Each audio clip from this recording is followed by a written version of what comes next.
มีงานอย่างเนาะโมนี่คือติดไฟแสงสีว่ะไฟแสงสีบ่จะมาเคาะกะหรี่เท่ากัน เฮ้ยช่องแต่ที่บติดแดงเพิ่นตัวคือเบาชัดแท้กระลอกกระเล่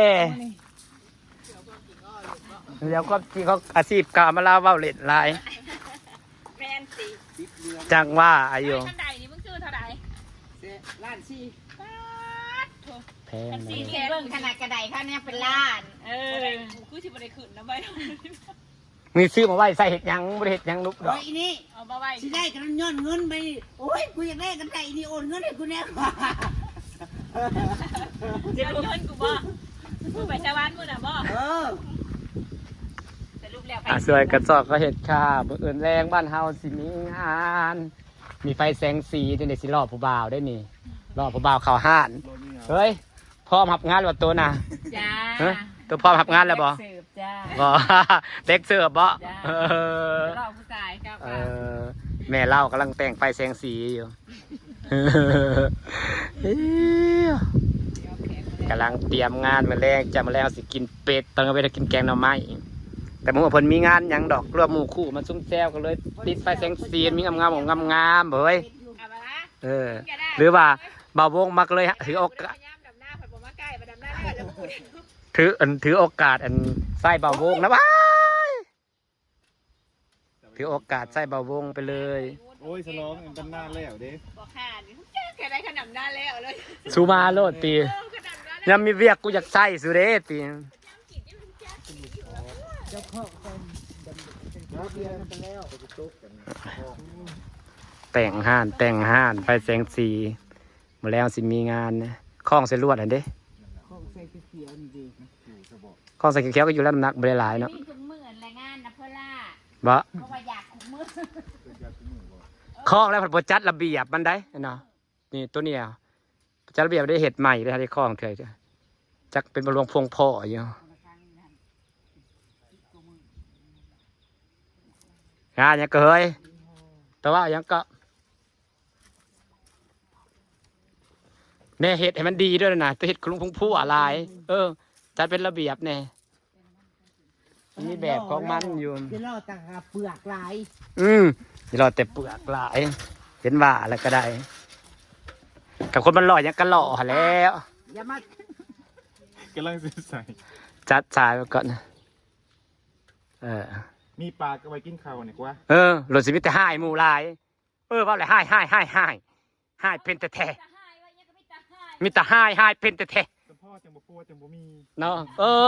เนี่ยเขาห้ายเก่งกันแหละ ก็ไปกันบ้านให้ก็ให้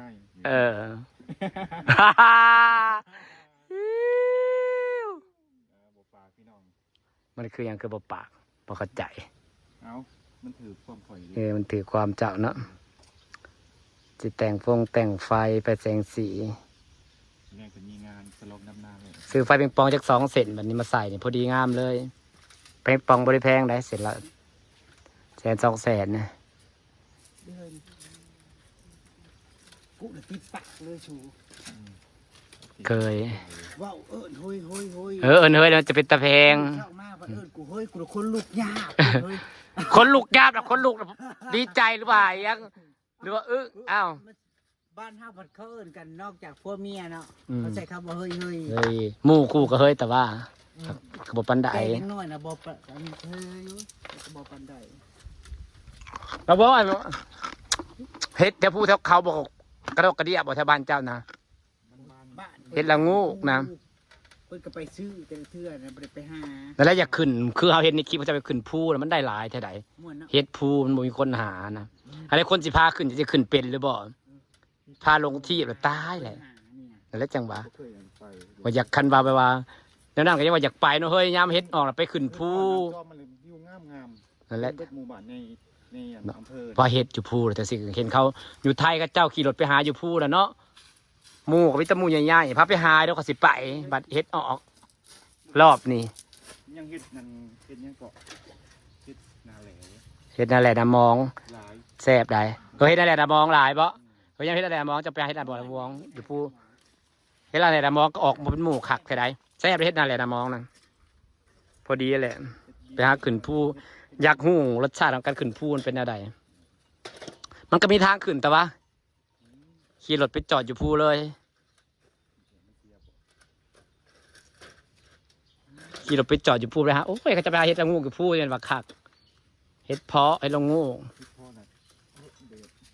มันบอกคอยเป็นคนขึ้นไปหาเท่าขึ้นไปมันอันนี้ ช่วงมันออกปัดดำหน้าเด้บ่ได้ อ่า เอาโฟกัสอยู่กับ แต่สิหมู่บักใหญ่เนาะขนาดอยู่ลุ่มมันยังบางทีคนเขาไม่ได้ค่อยหาคือบ้านหาว่าคนหาแตกก็ได้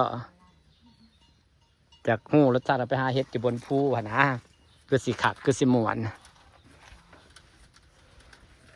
เสร็จ ดำหน้าแล้วมีอันลองพิจารณามันหล่มหมด เพาะปลา มันบานเด้ แต่สิเน่าหมดเนาะ เน่า มันยังสิออกอีกอยู่ใด จักแหล่ มันสิมีรอบอีกอยู่นี่ถ้าเบิ้งมีเท็ดเอ็นละงูกแต่สิเน่าเต็มอยู่เนาะ แม่มันบานแต่ภูเขาน่ะ เออแต่สิขักเห็ดอยู่น้ำเขาเนาะ โอ้ยเดี๋ยวกินดูนคือมันเห็ด ไปเลยพี่น้องขึ้นภูก็เห็นแต่ในคลิปคนไทยก็จะไปหาแบบว่าไปหาอยู่บนภูบนเขาเนาะเฮ็ดเป็นหมู่ใหญ่แล้วเขาขี่รถไปหาขึ้นไปเป็นหมู่คณะเป็นกลุ่มหั้นนะ เห็ดพ่อนะเวลาคนตกเด้ตอนคนตกใหม่นะมันสิสอก เนาะ มันสิตวงดัง แม่มันสีขาวภูอยู่ ๆ ตะขัก เป็นภูเด้ เห็นบอกเขาลงคลิปหักมากเบิ่งแต่คลิปอยู่ประเทศไทยเราก็ขึ้นไปหาอยู่ภูนะหามาเฮ็ดนะภูละภูละ2 กระตา 3 กระตายังไม่ได้เคยอยากอยากเห็นแนวนั้นเนาะเฮ็ดออกจาก10 ส่วนอำมาลาไปพี่เนาะขี่รถใหญ่ไปแป๊บเดียว ก้อนดอกหวาก ระบอกไกลเป็นไดดอก ไปหาเบิ่งการขึ้นภูสิเป็นแนวใด ขึ้นพ้นคือกันอยู่ จะเพิ่งขึ้นบ่คนจะเพิ่งขึ้นยุคน ฮ่าฮ่า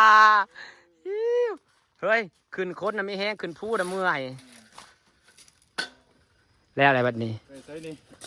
ผู้ใดย่อยไว้เฮือนผู้ใดแล้วเลย เอาเสียคลิปที่สั่ง เสร็จเรียบร้อยอ้าวยังมีแนวสิเห็ดจีบอ ได้แล้ว แล้วกาวสิมาเก็บบักถั่วไปกินกับเปลือกแป้งถั่วกันงามๆก็มึงอยากกินเมื่อปะ อืม เก็บเปลือกเมื่ออยู่ปะ เอากาเมื่อต่ เก็บเปลือกมันตับ ำมาทำกินแรง ทุกวันงามก็งามเด้นี่กูว่าแล้วเพลงนี้ต้องมากูว่าแล้วเพลงนี้ต้องมาอัมมาลาคาคีนางน่ะมีเพลงเป็นของเจ้าของมันจะเป็นต้องไปพังเพลงผู้อื่นพี่น้อง ไม่ได้สอบไผ่กูพังเพลงกูเองจ้า นี่ ยัง กูกำลัง กูปลูกกูยังไม่ได้เก็บมาสู้พ่อสู้แม่กูกินเลย สร้างแล้วกูว่าก็เลยจะเอาพูดละพูดเก็บมากินน้ำแล้วก็จะเอาพ่อมา เฮ้ย ว่า ใจกูบอกว่าทั้งใส่ปุ๋ยใส่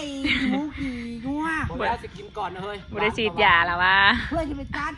ไม่มาเสียบเม็ดค่ะนี่นะ เฮ้ยมึงซีมเบิ่งแล้วมึงตัวมึงนะว่าแซ่บหรือบ่แซ่บหลานกรอบๆปัดมึงผู้ชายกูบอกกินมันตัวแซ่บ เล่นบดกับบริลิตน้ำ บ่เละแลกไปโอ้ยกูว่ากันกูจะเอาอีหลีที่กูละพูดกันอีกคำนึง เรื่องจะเก็บไปกิน บ่ กั ได้ บ ฉีดยาแต่ว่า เลือดแป้งเนาะ เอาสิเสิร์ฟบ่ได้ยินแล้วเนาะนาสิเสิร์ฟไผ่วันเกิดบ่าววงตา แล้วหูแล้ว กลัวแล้วหูแล้ว ได้หูกลัวแล้วได้ยินแล้วมึงบอกโทรศัพท์อะ ยังไม่กูยังได้ยินเลย บ่ได้ยินเสียงเพลงปานนั้นนะก็ต้องเก็บกินนี่แหละอีน้อยมึงเนี่ยจนบวมเบ่เลยนี่นะบ่ได้ฉีดยาแต่ว่า ชีดผู้เช่านี่มันเฮ้ยแล้วปอดชันพิษปอดชันพิษ ปอดชา ปอดชาติ เศร้านี่ท้องผวงโอ้ยสัปัญญาเป็นยังไงขาดแค่นี้นะบอส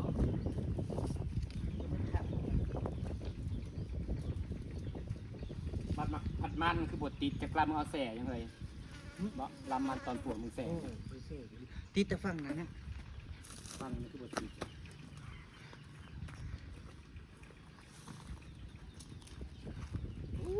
หมักตัวงามๆจ้าพี่น้องจ้า มันให้ข้ามาแตกกระเทยก็เป็นมาเดียวโคโร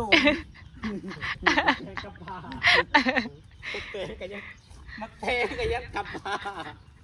ใช่แต่กำผ้าแต่มันใหญ่ทำงามพี่น้องหมกตัวนั้นสมกระปุกแผ่นเสริมบารมีอย่าลีงามแท้งามล่ะ ยังมากวบอีก กูไปเก็บมันดิ อะไรมันงาม กูจะค่อยเบิ้ง เบิดยอดหมูติ เท่าก็สร้างเขาปอกมัน เถ่ามันงามเลยเฉพาะเขาจังหมักของเถ่าเลยเถ่ามันเกี้ยงไปลอยอยู่คือจังหวะแม่นไปนาขาวเกี้ยงไปลอยอยู่มาต้นหนึ่งกับตัวยาวเนาะงามแต่งามว่ะ งานเป็นคนปลูก เนาะไอ้ดีตี แค่มันแซ่พ่อบ านกลมกรอบ แม่คนปลูกกับแซ่ แน่ใจมันบอก เชื่อ บั บั ด ด ค คน น กู กูลอง มัน เบิ้ คื ง อวิธีกินซะ บ้าเฮากูกินกันเอง โอ้ยยันผ่าได้กู ล่าสิแต่สิเป็นผัวกันเองกันเองแล้วพี่น้อง กูยัน ของ ผ่า ขาดโทษ ยันผ่ากลางแจ้ง ของขาดโทษแต่สิได้กินกันเองแล้วบัดนี้เอ้าเป็นไปแล้วจับพี่น้องจบไปเลยที่มันโดนแล้วลิ้นไผ่ไปอันนั้น เรียนดีๆครับบ้านตรงบวกเงางาถูกคุยพลัง ค่อยพลังก็จริงงาจริงน้อยปัญญาปานนั่นพวกจะมีเองเนาะ ไปขึ้นขันไดบ่ มากับผ้าเฮ้ยบ่สนใจบ่ ไว้นี่สิ กดยุดไว้ก่อนก็ได้เฮ้ย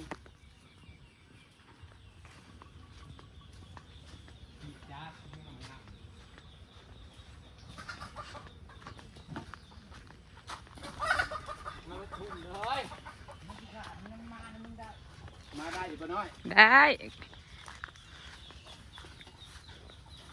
จำคุยพญาไข่เนี่ย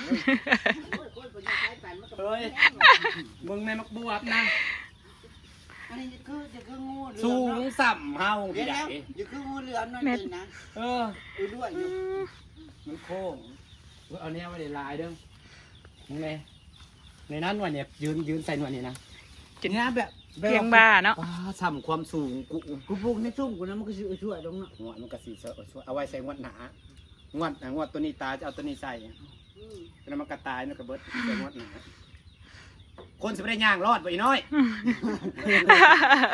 ไอ้ลบไปย่างก็ลบ สิไม่ได้ก้มย่างบ่รับพี่น้องไปเนี่ย2 เมตร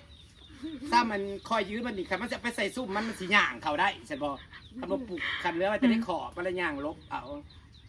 หลักบักหน้าบ่ให้ไปกินกับนี่พี่น้องจ๋าจะได้ฝากบรรยากาศไว้สำเร็จจับไปหาหลอกเก็บพักถากินเป็ดนี่นะพอเศร้ากินแกงน้ำใหม่ตอนแรกก็สีถากินเป็ดเนาะเศร้าเนาะโอเคครับขอบคุณทุกๆกำลังใจนะจ๊ะสบายดีจ้า